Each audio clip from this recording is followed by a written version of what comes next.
Hi అండి. Welcome to our channel Telugu కథల ప్రపంచం.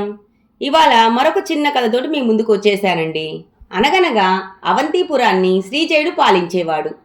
ఓ రోజు ఉదయాన్నే లేచి తన చిన్నారి కుమారుడితో కలిసి గుర్రపుశాలకు వెళ్ళాడు. అప్పుడు అక్కడ గంగయ్య అనే ఒక పనివాడు గుర్రాన్ని మాట వినటం లేదని దాన్ని చెన్నాకోలతో కొడుతున్నాడు. గంగయ్య, గుర్రాన్ని ఎందుకు అంతలా కొడుతున్నావు అని అడిగాడు శ్రీజయుడు. దానికి మేత వేయటానికి వెళితే అది నన్ను తన్నబోయింది అన్నాడు గంగయ్య. అయితే మాత్రం నోరులేని మూగజీవాన్ని అలా హింసించడం తప్పు కాదా అని గంగయ్యను మందలించాడు మహారాజు. తప్పైపోయింది మహాప్రభు, ఈ ఒక్కసారికి నన్ను మన్నించండి, ఇంకోసారి గుర్రాలను కొట్టను అని ప్రాధేయపడ్డాడు గంగయ్య. తమ గుర్రపుశాలలో కొన్ని సంవత్సరాలుగా నమ్మకంగా పనిచేస్తున్నాడు కాబట్టి రాజు కూడా క్షమించి వదిలేశాడు. కొద్ది రోజుల తర్వాత అలవాటుగా శ్రీజయుడు అడవికి వేటకు వెళ్ళాడు. అక్కడ చాలా జంతువుల్ని వేటాడి చంపాడు. ఆయనతో పాటు వేటకు వెళ్లిన పరివారం వాటిని మోసుకొచ్చారు. విలువిద్యలో రాజుకు సాటి లేదని, శ్రీజయుడు గొప్ప వేటగాడని పొగిడారు. ఈ విషయాన్ని శ్రీజయుడి కుమారుడు గమనించాడు.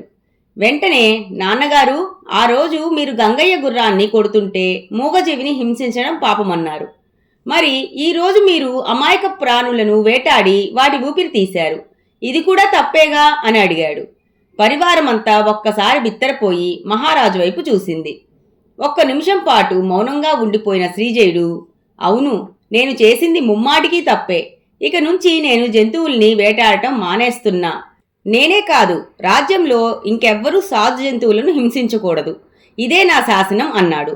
ఈ నిర్ణయంతో రాజకుమారుడు ఎంతో సంతోషించాడు. తాను రాజయ్యాక కూడా ఇదే విధానాన్ని అవలంబించాడు.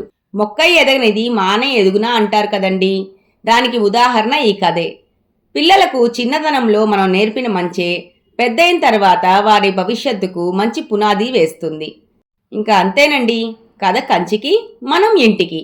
ఈ కథ గనక మీకు నచ్చినట్లయితే please like, share and subscribe to my channel friends. Bye bye.